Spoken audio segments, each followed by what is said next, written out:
Mas, de novo, a gente está super, super animado de te receber e super grato de sua participação, viu? Obrigado, Eduardo. Para explicar um pouco o que Lingopass é, o que a gente faz, Lingopass ele é a plataforma de ensino de idiomas que vai se adaptar ao perfil e às peculiaridades de cada aluno. Então, a nossa proposta é a seguinte: não importa o seu perfil, o seu jeito de aprender, as suas preferências, a gente vai, usando tecnologia, usando suporte dedicado também, conseguir um jeito de ensinar o inglês, o português, o francês, o espanhol a você de um jeito que combina com você. A gente sabe que cada um é único e a gente tenta se adaptar às realidades de cada um. Então, o nosso propósito é isso, né? É de democratizar o ensino de idioma no Brasil, de fazer com que cada um tenha acesso a essas essas competências que são tão críticas, né, no mundo de hoje. E o programa Empowering Talents, ele vem daí, né? Ele vem desse propósito da gente de dar acesso ao ensino de idiomas a cada um. Então, a gente trabalha junto com ONGs, algumas muito conhecidas, algumas menos conhecidas, e junto com o Conselho, que é um grupo de mentores e de pessoas com muita experiência no mundo de negócios ou de administração, para proporcionar ensino de idiomas de graça a jovens de áreas desprivilegiadas, né? Então, cada um pode participar. O jeito que funciona é que cada um pode dar uma bolsa de um valor mínimo de R$ 100, e cada bolsa que vocês dão vai servir a formar um aluno em inglês do nível A0, o nível mais básico, né? São iniciantes completos, até o nível intermediário, que é o B2. E tudo isso dentro de 12 meses. É um programa que a gente está super orgulhoso de liderar, né, de organizar. E eu encorajo todos vocês a participar, a fazer uma doação no nosso site aí. E depois dessa chamada a gente vai compartilhar o link para quem quiser doar. E voltando um pouco ao Lingopass, Lingopass a gente tenta proporcionar o aprendizado de idiomas aos nossos alunos, a vocês, de vários jeitos. Então, a gente tem uma plataforma de learning online, temos também o canal de social learning por Telegram, temos outro canal de ensino de idioma, que são as aulas particulares com tutores. E o quarto pilar, né, o quarto andar do nosso foguete é isso, é o Lingotalk. O propósito de Lingotalk é de dar uma visão, uma perspectiva para vocês de como vocês podem utilizar seus aprendizados no mundo real, né, da vida no dia a dia. E a ideia aí é a seguinte: a gente vai convidar a cada 2 semanas um convidado que vai ser ou alguém com muita experiência no mundo dos negócios, ou alguém que trabalha no estrangeiro, alguém que tenha uma experiência relevante para vocês, e organizar um papo assim, que vai ser ou em português, ou em inglês, ou em francês. Então, a gente já teve vários convidados, o último foi bem interessante, foi o Ibra, foi um image manager francês, e hoje estamos recebendo o Felipe. Antes de começar, vou lembrar rapidinho as regras desse papo. A primeira é que o papo todo vai ser em inglês, né? A gente vai se esforçar para falar o inglês, para falar devagar, para falar de forma clara. Mas se vocês tiverem qualquer dúvida, se tiver qualquer coisa que não esteja muito clara, fique à vontade para levantar a mão e pedir para a gente repetir, né? O propósito é que todos possam acompanhar. Segunda regra é que a gente vai ter um Dory, que é um site aí que vocês podem colocar suas perguntas ou seus comentários. E vocês podem também dar um upvote em comentários de outras pessoas. A ideia é que depois da entrevista a gente vai ter uns 15 a 20 minutos para ler essas perguntas e responder a elas. Terceira regra, como eu já falei, é que o papo de hoje é em inglês. Mas vocês estão muito bem-vindos para fazer suas perguntas em qualquer idioma, né?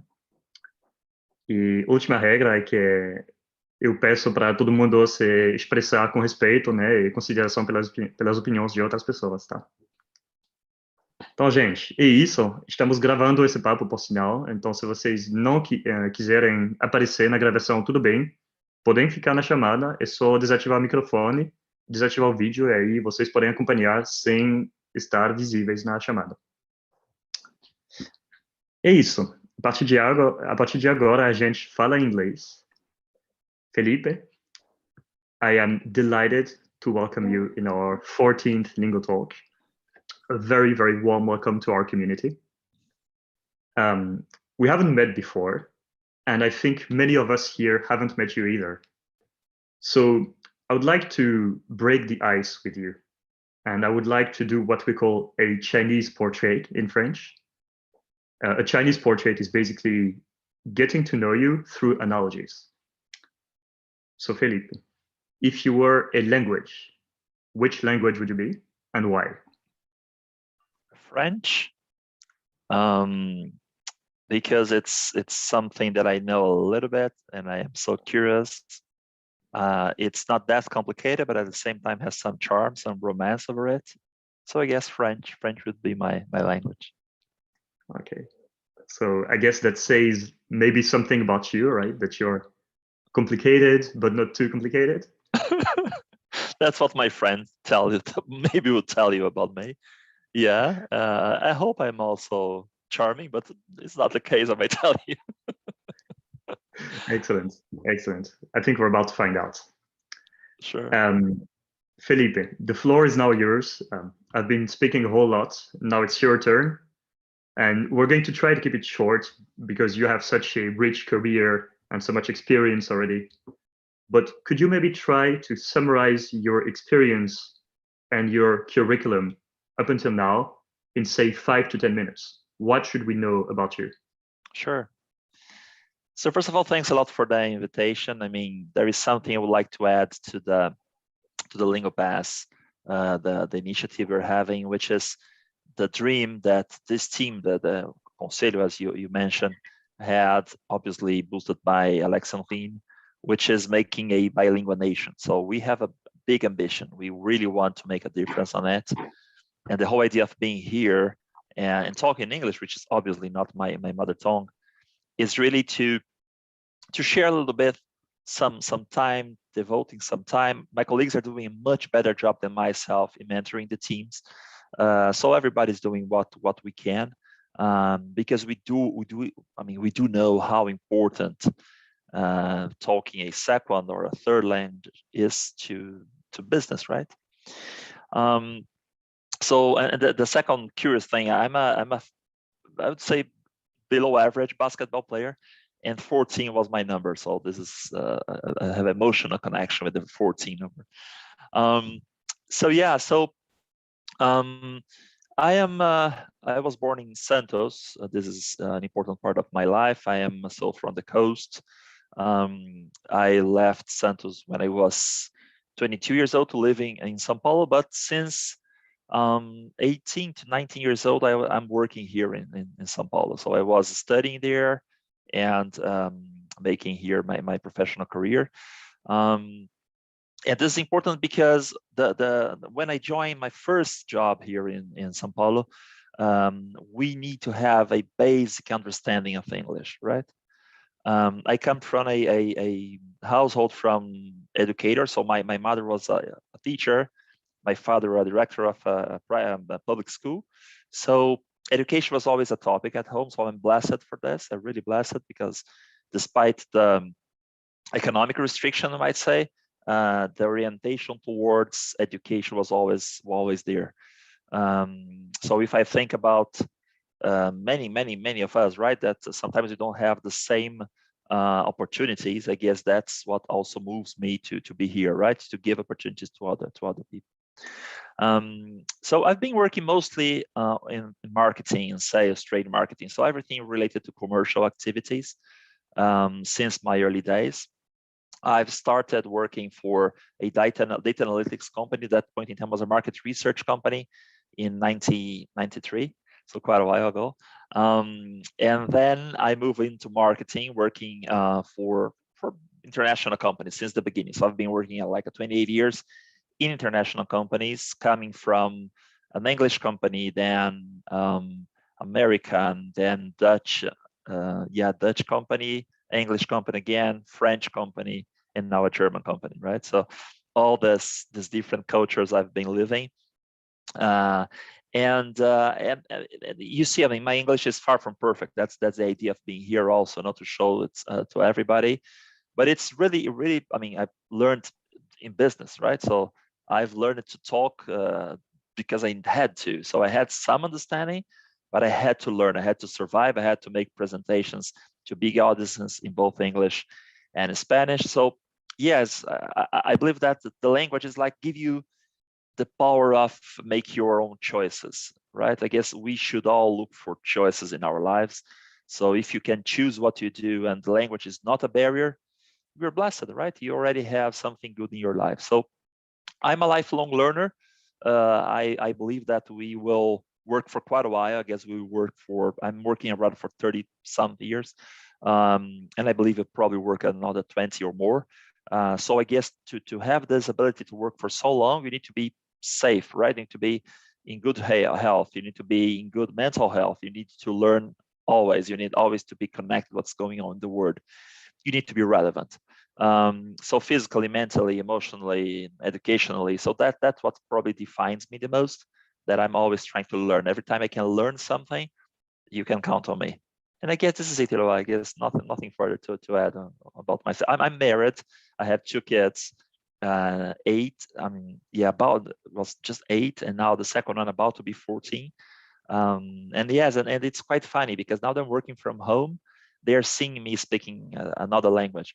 And what is amazing about this is that they are good students overall. They are really good students, but specifically in languages, they were good. I mean, above average, but good. And now that they are hearing me speaking English, Spanish, whatever, they are much more fond of studying this. They understood that this is really something they should do, and their scores are getting better. I've just seen the scores in English and Spanish from both of them right now, and they are getting better. So you see, so some inspiration is always good, right? Absolutely. I think that's exactly the purpose of what we do here, right? This is why we do Lingopass and Lingotalks in the first place, because we want people to sort of see how languages applied to their day-to-day lives can make a difference, and what it looks like when you actually know them. Thank you so much for the introduction, Felipe.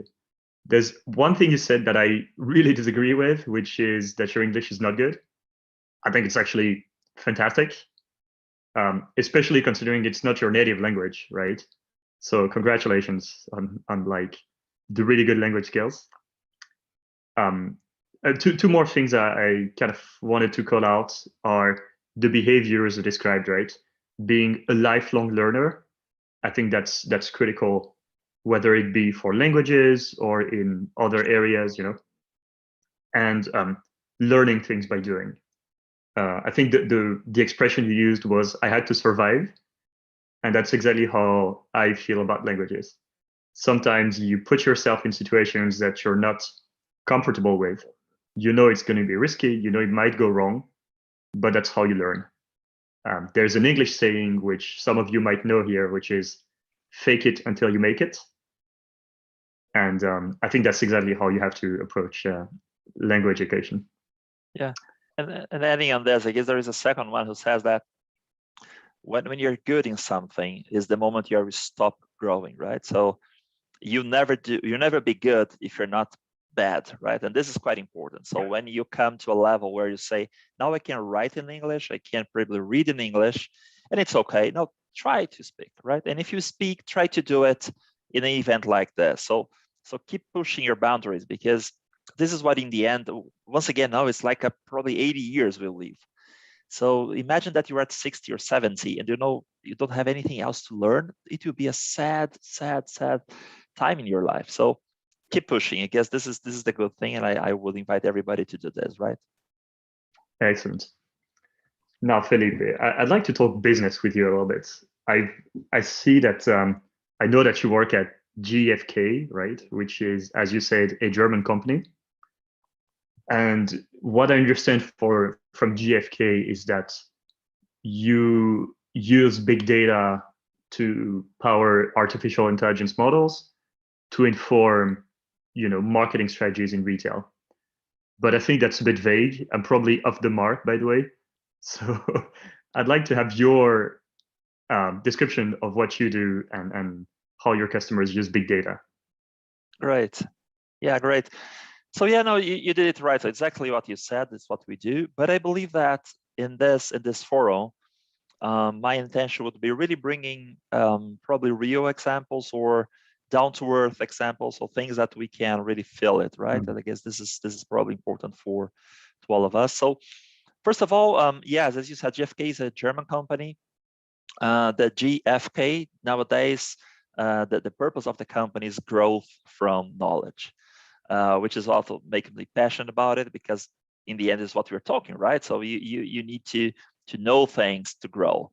And what we try to do is really giving retailers and industries or manufacturers, or even the society, we are always trying to give knowledge to them, to provide knowledge, not give because we charge it, but really to provide knowledge. During the pandemia, we even gave a lot of free information. If you go to any searching engine and you look like GfK in Brazil or in Latin America, you see a lot of free data that we release it, because we do believe that as our clients keep on paying us and our clients keep on being quite responsive to us, we are giving back to the society with free data, trying to give to the society overall. So we as clients and also retailers that cannot have sometimes a relationship with us, trying to give them information for decisions. So what are consumers heading to, right? So where consumers are going, what are the prices? So how prices are developing in this market. What the impact, for example, of the Renda Brasil or the Corona vouchers, the name you want to give. So everything relates to what we are building as a society. And a client said something the other day. There is a lot of self-prophecy, right? So you start to talk about things and things start to happen. So I'm also an optimistic. So I think we need to be every time thinking about how to build a better society, how to be more efficient. So when we give information to clients, we are trying to make them more efficient. So if they spend a lot of money in advertising or in promotions and they don't need to, we'll tell them so. We'll tell them, you don't need to spend all that money in that specifically product or in that specific promotion, because you are basically burning cash. And we know that when companies burn cash, what they are not doing is either paying better to their employees or giving back to society as whatever you mean, or even to their shareholders, right? So this is also a kind of philosophy for us, is really bringing knowledge, but also optimizations for our clients. So this is basically a summary of what GfK is. Excellent, really good. So bringing knowledge to the customers, right? Yep. Yep. I remember when I started, it's not that long ago, but when I did my first internships, that was in 2012, big data was really the buzzword. Everybody was all over big data and what it should do, what it could do. So what is big data exactly? Great.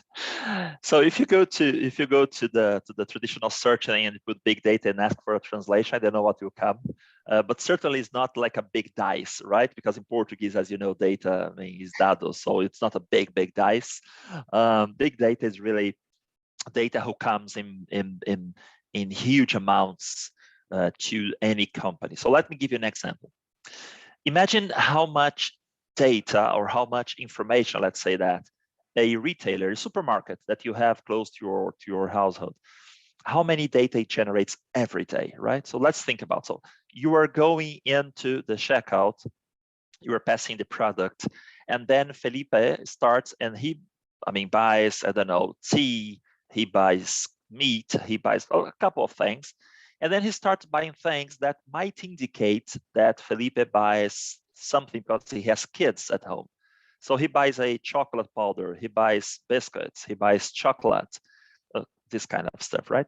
The next person buys like powder milk, buys diapers, so you might say that probably this person has a kid at home.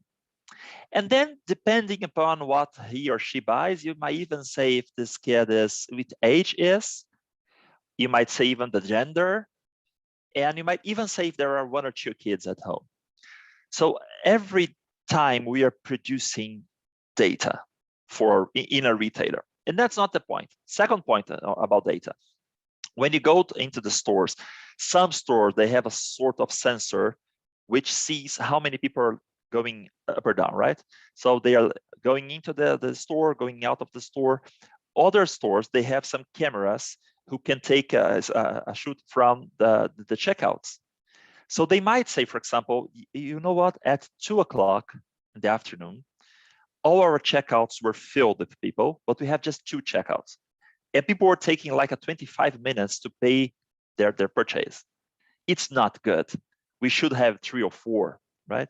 So imagine the combination of this data every time we were producing data. This is the main word. Let's talk a little bit about the internet. That's also something we cover. We have a panel in GfK of people that allow us to track what they do with the internet. Okay, so it's absolutely agreed, it's a compliant, so everything fine. We invite people to participate in this panel, and then you ask them. So for example, Eloa, would you allow me to check everything you do in the internet? And there are crazy people who says, yes, I will, right? I always give to Eloa, or to our Eloas, I always give them the chance to simply say, no, this part I don't want you to see. So they pick like a button, and then we don't see, but mostly we see, and people start to forget about it. Yeah, they're being monitored, right? So imagine how many websites we get into every day. It's amazing. And imagine that when you're getting into a website, for example, let's think again, or for example, Lingopass. So we'll see people that go first into do who you are session to understand about Alexandrine and the founders. There are others who want to see, for example, the content.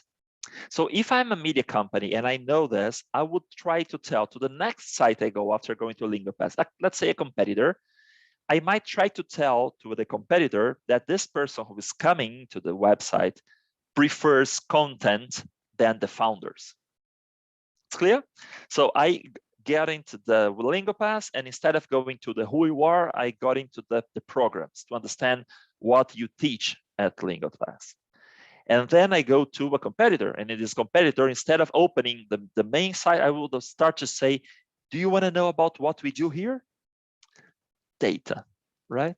We are producing data. So big data is this. In the digital world, everything we do digital, the amount of data you can get, it's amazing. Because we are, once again, every time producing data. But also in the physical world, there is a lot of data. There is something that I guess it's good to talk following here our script, which is the what they call Internet of Things, or Internet das Coisas. Internet of Things is that you add, usually sensors, might be a lot of different sensors, but you put something inside, and then the machine starts to give to somebody information about it. So in our cars nowadays, if you have a car, there is a lot. Probably in your air conditioning at your household, it's a lot. If you have whatever, if you go to a factory, you see machines with a lot of information. So what's this doing? For example, imagine that a car, you are driving for, I don't know, 1 hour in this, to go to the office when you go back to the offices. And then we noticed that in a city like Sao Paulo, you basically never go up from 40 kilometers per hour. And you do, when you brake it really hard. So this is teaching a machine, a computer, to learn how to optimize this. So if people brake it so hard, could this generate some energy back to the engine? So this could be good. And there is this technology, by the way. So everything nowadays can generate data. There is something we are talking about in Brazil with the 5G, 5G, which is we see as faster internet, right?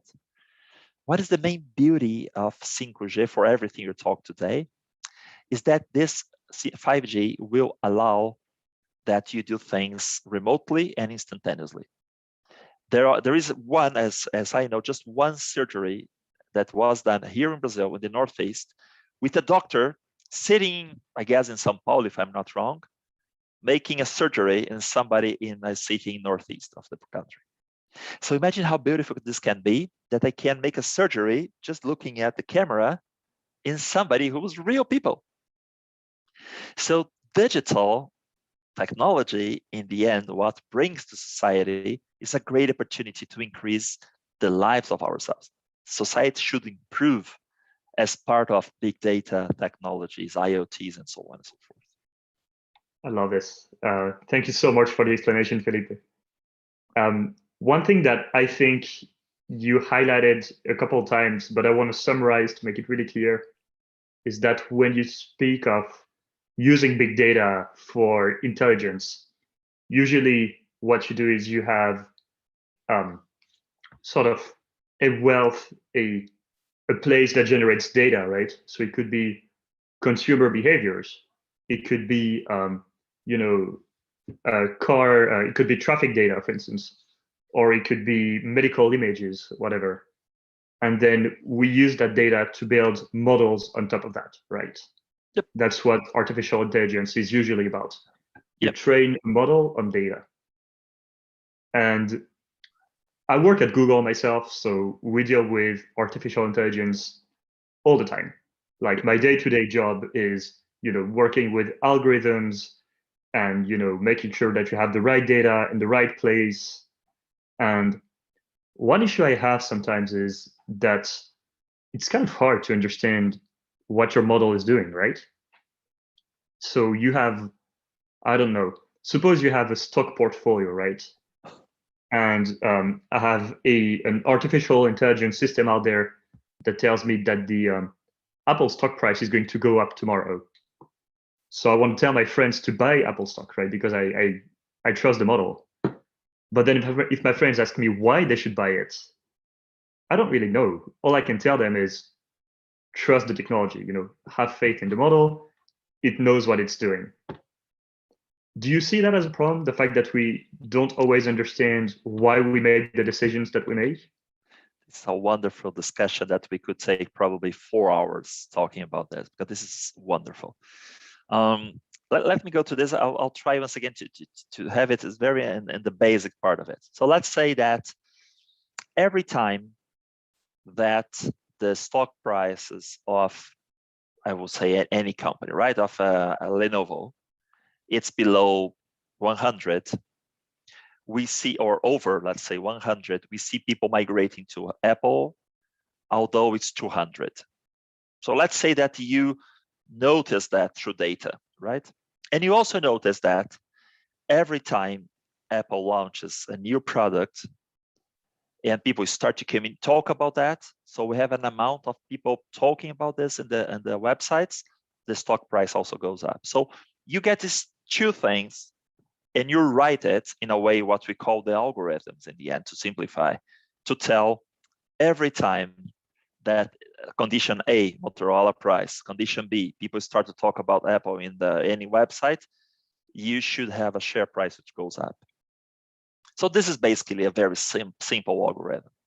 So what happens is that one day in the afternoon, your algorithm starts to say, you know what, Lenovo yesterday crossed slightly 100 price, went to 102, and this is starting to have a lot of comments about Apple, which implies that we probably tomorrow when the market open, Apple shares will go up.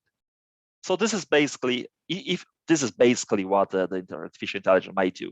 They predict things, right? They take data, they see what happens when situations happen, and then they predict things. They tell you, sometimes predictive and sometimes prescriptive, because what this system might tell you otherwise that I know you have 50,000 whatever K in the bank. I will recommend you do this because this will go up tomorrow.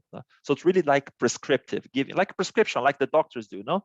The receita, as we say in Portuguese, it's called prescription. Okay. So move to the core of your question. So I guess we probably trust too much on this, I guess so. And that's the reason why big companies are dominating this artificial intelligence space, right?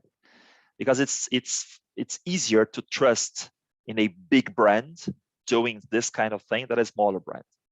We are a reasonably big brand, to be honest, but I see some competitors in the market who have, I would say, a good algorithm. They have a good understanding of algorithms, and they produce a reasonable understanding. And then they come to us and say, you know what, we would like to partner. No? And they say, why you want to partner with us? You can do your life. And they say, we can't do our lives, because when you go to clients, to big clients, and we present our artificial intelligence, our algorithms, and so on, they don't trust us because they don't know about us. So artificial intelligence has a lot of trust. And this is a very important point, because when you are so dominant as the companies who manage algorithms or artificial intelligence, you have the chance sometimes to, you know what, to negotiate a little bit your limits, your boundaries. Yeah, so this is where the push your boundaries is risky, taking Danielle's comment here. Because if you push the boundaries in the right and wrong direction, people might lose the trust, and then they start to trust less in your algorithm, so on and so forth. Yeah, so yes, it's faith. I believe, I trust in that company to do this to me. At the same time, we have a lot of risks on this, because most of the algorithms, that's what they do. Let's do it again. I just told, every time Lenovo goes up 102 and people start talking about things about Apple, the Apple shares goes up, okay? But imagine the fact that the Lenovo shares are growing because they launched a tremendous product. And people started to talk about Apple mobile phones, for example, but in a negative way. So the system might not be trained for this, and they say, buy Apple. And you go there and you buy Apple, but for the wrong reasons. Because this 102 will be 110 the next year, and the bad things about Apple will keep on doing. So it's very serious. So really treating algorithms, teaching them, as we say in our language, it's really a very serious topic. So I believe that when you use something like this, it's very good that you try first at a lower level. So if I would invest with an artificial intelligence algorithm, I will start with a very small money. I will try to talk to people. And I guess this is quite important, and digital helps. If you go to Instagram and put a photo of your screen and say, anybody else uses this algorithm or this system, you will receive a lot of information. You can get into, once again, internet and look for how much of money already lost with that stuff, right? So the key point is get informed about things that you use. And to finalize that, if you think my main concern about artificial intelligence is that we do not try new things. Let's say, for example, I'm a subscriber of any of these streaming companies. So let's say Netflix or Amazon Prime or Disney Channel or whatever. As I am a subscriber, what the algorithm does is that every time I look for a new movie, it usually recommends something that's similar to that, right? So if I like to see action movies, as I do, I usually will see action movies behind it. You should also see that. Or other customers, which is much better, is quite clever. Other customers also watch this and this. So what happens? I tend to look at movies with action characters, and this is good and bad. It's good because it simplifies your decision, so makes your life easier, simpler, faster, sometimes maybe cheaper. But at the same time, it's taking out our willingness to explore. Let's talk about the IMDb score, right, for movies. So when you get into a movie, I guess in Amazon Prime you have it. You see there your score, the IMDb score, which I don't know, 4.5. So 4.5, I won't never see it. And sometimes you lose something because in that movie, although it's 4.5, there is something you learn, something you say, wow, this, I don't know, this character, the direction, the lighting, I mean, something is good. So for me, this is the main topic, is not losing the willingness to try things out of the algorithm. And this is where we all need as a society to promote this, to promote the best way, the most efficient, but at the same time, giving options to people. Let me talk about GFK and I'll close this answer below. When you talk to clients, we have also our algorithm. So we tell clients, you know what, this model, let's say a refrigerator, this model competes with this model. And 80% of the time, maybe more, they agree with us. They say, yeah, this is the one they compete. But sometimes they don't. Sometimes they say, no, this is not the main competitors. This is another one. And then we start to study and see that, yes, use it to be, or in a specific region, they are the same competitor, but overall, it's not a competitor. So there is the other side, that artificial intelligence sometimes breaks your thoughts, makes you think differently, and you react to this to say, it might be right. It's probably wrong. No, your algorithm is bad, right? So I guess it's a little bit either or, but the main point is we should keep on exploring things. Otherwise, artificial intelligence will promote a very standardized society, which we all know it's not good for anybody. Yeah, I think if I try to summarize it, just because the machine is getting smarter doesn't mean we should become dumber, right? Sure. We still have to be on top of things. We still have to know our jobs. We still have to understand, how the markets work in your case.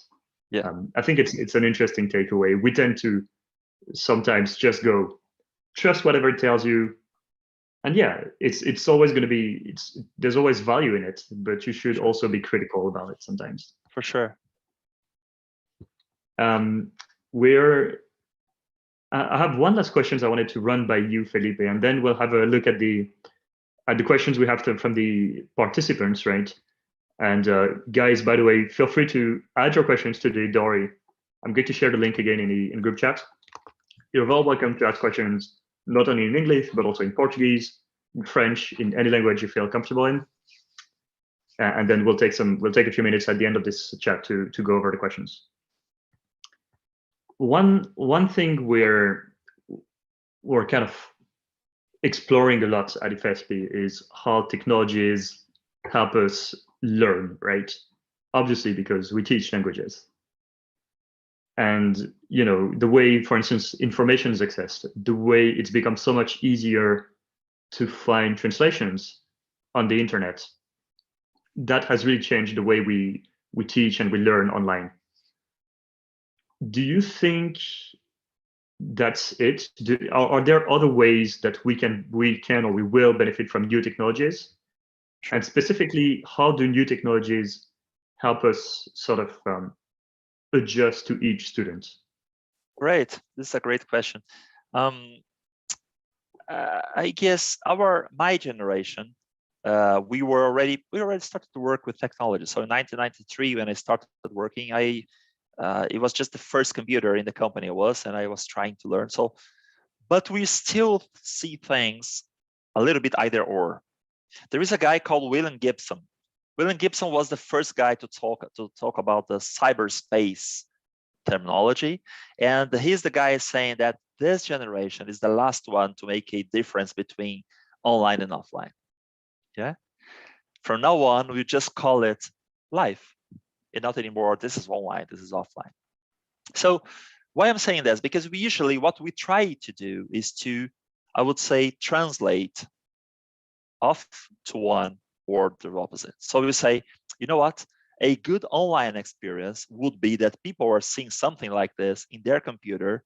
So I can have a lot of people, I'll be here talking. So it will access, basically I'll give access. So this will be a way to translate a classroom into a group session in digital.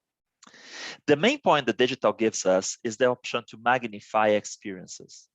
And I guess this is the main point here. So let's talk about magnify, and then I'll talk about data. What's magnify? You just did in the chat. I talked about William Gibson and you added Wikipedia from. This is magnify. Because people, what they can do now, if I'm being boring, they can go there and see William Gibson. Let me, oh, wow, this is a great guy. Oh, I saw this movie and so on. And then you can even make you can put some movie here to say, let's just see a short movie when he talks about artificial intelligence. This is magnify. This is something would be very hard to do it in a live event or in the classroom. You would even could say, okay, guys, so when you make the question, please raise your hands as we have in other systems. And when people raise their hands, it comes to say, a little bit more interactive. So there is many other ways to magnify the digital experience and not to translate the physical into digital. And this demands a different thinking, not the thinking that, how can I do better a classroom in the digital world? No. The question is what you did, how we educate people better. So let me talk a little bit about data then. Let's say that any of us, myself, I tend to learn when I go to a self-taught class, right? So, or asynchronous class. I tend to do fast forward and then I watch it again. And I like to see the fast forward just to understand what's going to be taught. And then I like to go into detail. And let's say that as I do this, further people do this, and you say, you know what, around 20% of our people do that. How can we serve this guy? So what they're looking for, they're looking for a summary. And then what I could say is, if you want a short version, see here a 1 minute summary, and then you go into the class. And then what I could do even is that during this 1 minute summary, I could allow myself to click in that part to say, I wanted to go more about this. So this is data and digital magnifying the experience, serving on behalf of the students. So that's what I believe we should think about. So a lot of data being, as you get into the site, as you listen to your class, you know that today cameras can tell you if you're really reading to this, or if somebody's starting to speak and you're just looking at the other side. So they can monitor that. They know if you're listening or not to the classroom. Guys, this is for you. If you're listening or not to the classroom. So I can tell that somebody, for some reason, the slides are poor and people start not looking at the other side. So there is so many things that technology can give you in terms of the whole experience. So to finalize that, I guess it's magnifying, I guess it's data, and I guess it's transforming experience more than trying to adapt anything. I guess this is how I feel about education in digital world right now. Okay, that is really, really inspiring. Thank you so much for sharing, Felipe. I think that's a really nice segue into the next section, in which we're going to magnify the comments and questions from some members of the audience. Lilian, I'm going to hand it over back to you. Yeah, sure. Felipe, thanks again. And folks, feel free to ask your questions either in written or raise your hand and speak out if you'd like to. Thank you, Eloi. Thank you, Felipe. So now, yes, we will start with the Q&A session of this talk. So I will share my screen with the question. Okay, so we have a few questions for you, Felipe. So let's start with the first one. In your opinion, what were the main changes COVID pandemic brought to the retail market? Great. I guess retail is probably one of the industry sectors in I would say, Brazil, in Brazil or probably in the world that was most active during COVID. The transformations in retail, especially in Brazil, but Latin America overall, were really to be proud of. Our retailers, they did big things. They did big transformation. They changed their processes. The whole marketplace discussion, right? So big brands bring sellers, bringing small stores to sell their, people trying to connect their physical stores with the websites, people opening websites from scratch. So it was really amazing how our retail reacted to this. So thanks for retail. At the same time, they were so brave, so resilient. They were still there. If you go to a supermarket, they were still there providing products, opening the stores, right? With a lot of procedures and new standards to make your life easier. But the main point here in retail is that for the first time, we as shoppers, we as consumers, as shoppers, we noticed that the retail activity is highly connected to logistics. So what is logistics? Logistics is taking something from place to the other, to simplify that, right? So before COVID, we were at home and we said, okay, I'll go to the supermarket or I'll go to the drugstore, let's say. You basically got walking in the street or took a bus or Uber or whatever, went to the pharmacy or the drugstore, bought your things, go back, and it's fine, right? Nowadays, or a little bit probably more in the past, you start to think, oh no, I need to go to the drugstore. So you start to negotiate it with your family. I had to tell to my wife and to my kids that I would leave home. They say, no, why you're leaving? There is the devil outside called COVID, right? And then you need to prepare which cloth you're going to use because you didn't want to touch in anything. Then you go there, you walk through with your mask, and you go there and you make some kind of different route inside of the store to come to the cashier, to ask for your product, to the clerk there or whatever. And then you go to the cashier, you pay that, and then you, wash your hands, you put things. You will notice how much is complicated the whole logistic thing. In bigger shops, so for example, let's say supermarkets, even, worse, right? So what we start to do, we started to ask people to deliver things to us. And it's just quite interesting because when you think about, for example, the supermarkets, we started to notice that's quite good buying through the internet. Maybe I won't buy fruits and vegetables, although we do at home. But you think about all the packaged goods, why still going to a supermarket? That my friends don't listen to me. Why not buying this? And then what's the beautiful part of it is that these guys who do the delivery from the supermarket to your household started to notice that they had a lot of what? Data. And they started to notice that they could leverage this data to say in that household, you remember the household I told you in the beginning of the meeting, the guy who was buying diapers and biscuits that had some children at home, they start to sell this data, to use this data to promote products. So it was a major transformation. I told like 4 or 5 things, but it's not just the retail market. It's also how we buy retail, how we value a good retailer. So the logistic part was really impressive, the change that we had. Yeah. Yes, no, I'm great. I'm agree with this, and that's quite interesting that you talk about the data because it's related to the next question. Yeah. So, what do you think about the LGPD, the Lei Geral de Proteção de Dados, the protection of the data in Brazil? It's quite advanced. So this is, comparing to the other that we have in the world. I know a little bit of the Chilean one, which is quite good too, to be honest. It's quite advanced. For those who don't want that much, imagine that I take this person who is buying something in the drugstore. Imagine that he's buying a medicine who shows that he might be with a serious disease, right? It might be, I don't know, God bless it, a cancer or something. And imagine that I'm a company who can sell this data, and I sell to a healthcare plan telling, you know what, take care of this person, increase the prices because this guy's probably in the serious disease. This is bad, right? You're using my personal data against myself.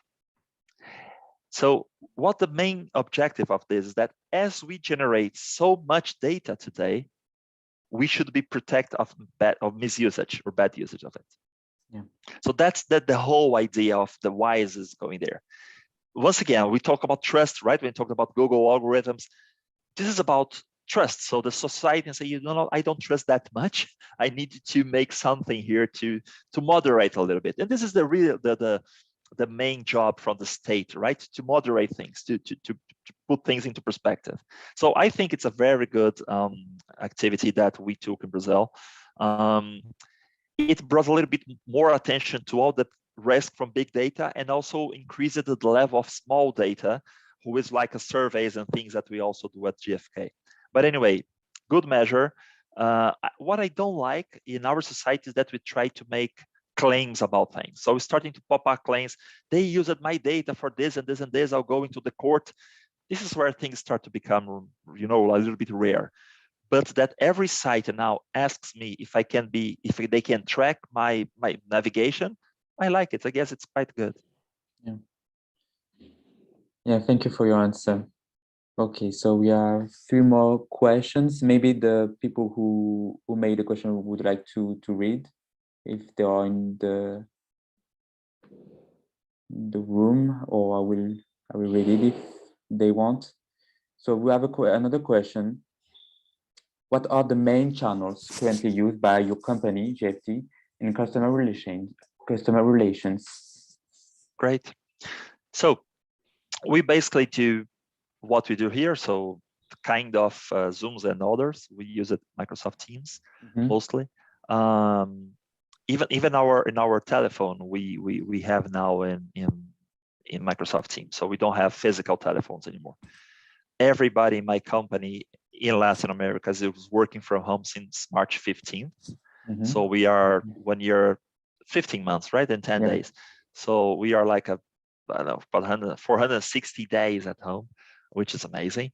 So telephone, digital, and so on. When to receive our data, we have some basic PowerPoints and Excel, but we also have a platform which is called GFK Neuron, where people or our clients can see our data. This is basically a platform that you to make a subscription of our information, then you go there and you can look at the data. So what's going on in the market this week? And then this connects to the second question that I'll talk about.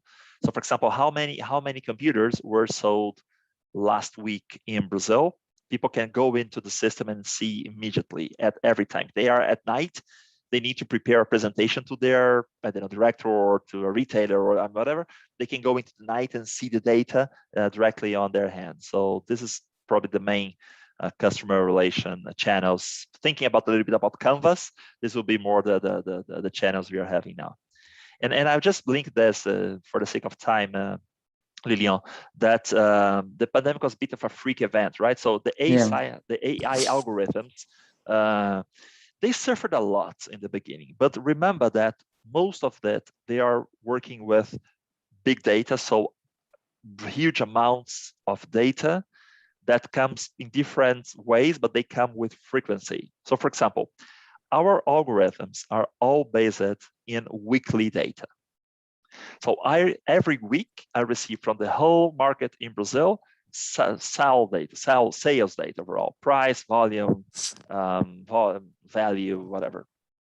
So in the first week was crazy. And then we need to go back to human knowledge. So what we did, we went back to 2008 crisis because we had a long database to see what happened in 2008 when the world thought to be like a world has a crash. And we noticed some patterns. And then we went to the algorithms and say, you know what, 2008, this kind of things happen. Please notice if this happens, tell me, because it's assisted algorithm.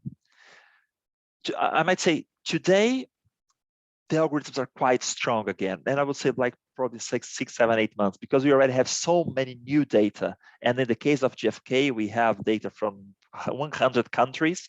So we have countries who are more advanced in vaccination, others less advanced or least advanced. I mean, we have everything. So depending upon how much data you have, the algorithms can be taught again, I don't know, in a few weeks, probably. Okay, thank you. Great. Yeah. We have 2 more questions, one from Lucas and another from Elias. So I don't know if they are in the room right now. Elias, maybe, or Lucas, if you want to read your question. No, I don't know. So, okay, let's start with the question of Elias, because I think that's very interesting. Yep.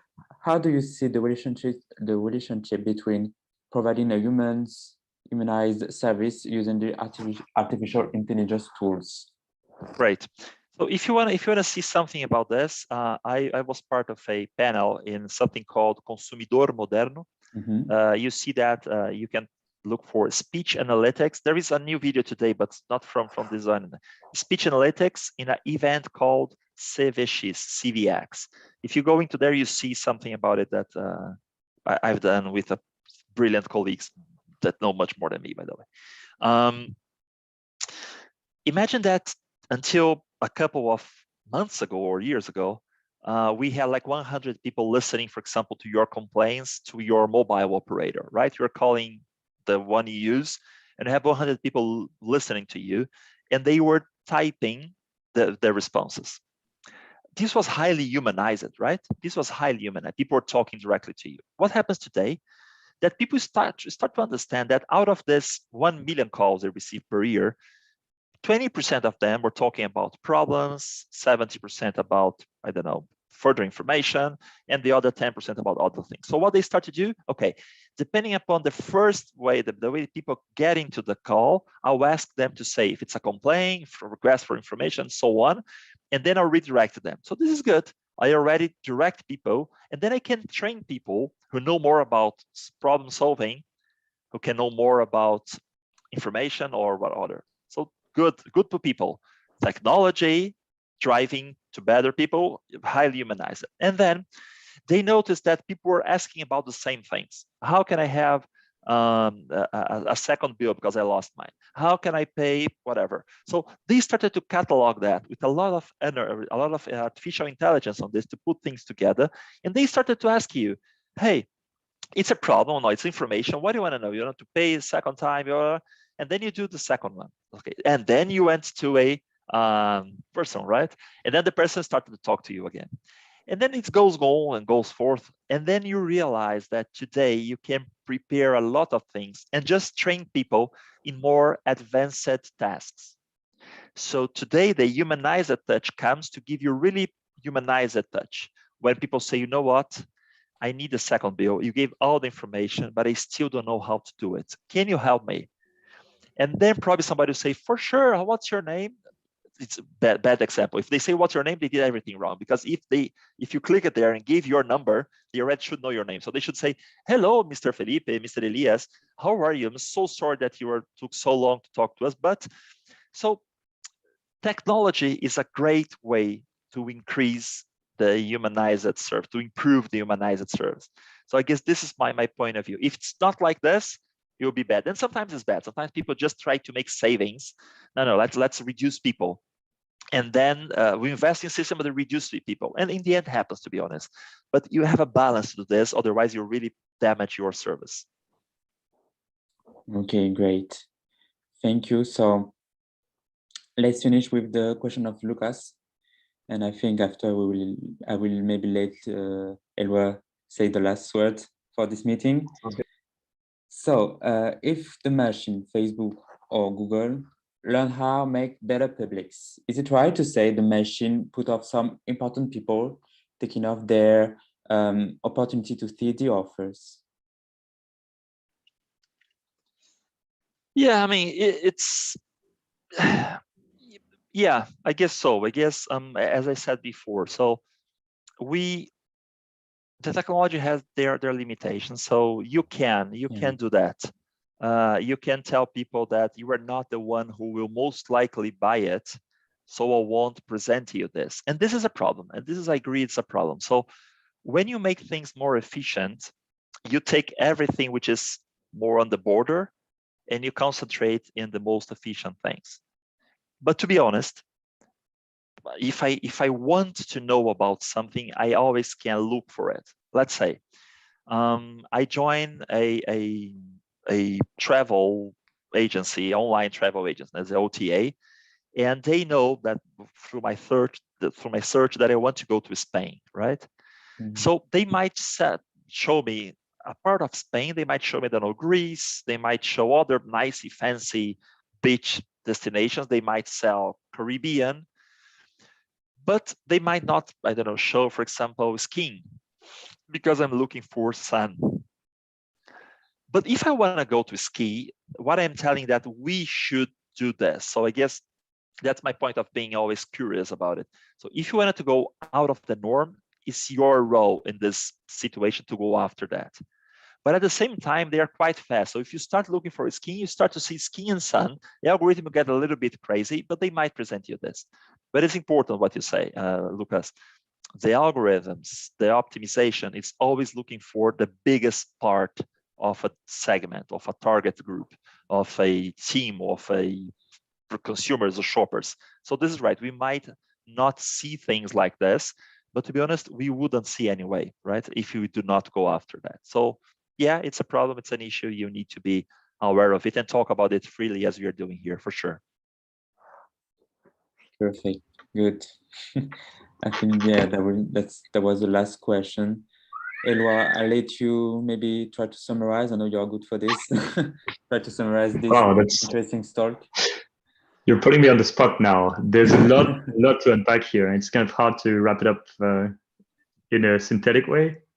I love the energy overall. I love the idea that you can use technology for the better, to make our lives more efficient, more humane, to sort of bring people closer together, to help us grow as people. I think that's like the best thing about the modern era, right? How anyone can just grow with a laptop and an internet connection. So that's my main takeaway. I like the fact also that we kind of brought up some of the more touchy ethical topics, right? How technology sort of gets the better of us. But Felipe, I wanted to thank you once more for joining us. It's been really, really like super interesting. So couldn't be more grateful to you. Thank you so much to all of you guys for being with us as well. Yeah. Appreciated the questions. I know it's a really technical topic, but I could see that many of you played ball and actually went out there and like got interested. So really excited about that too. Thank you. Thank you. It's a pleasure. Keep dreaming, guys. Keep dreaming. Yes. Bye. That's Obrigado a todos. good. Ciao. Thank you so much. Falou, gente. Tchau, tchau. Até mais.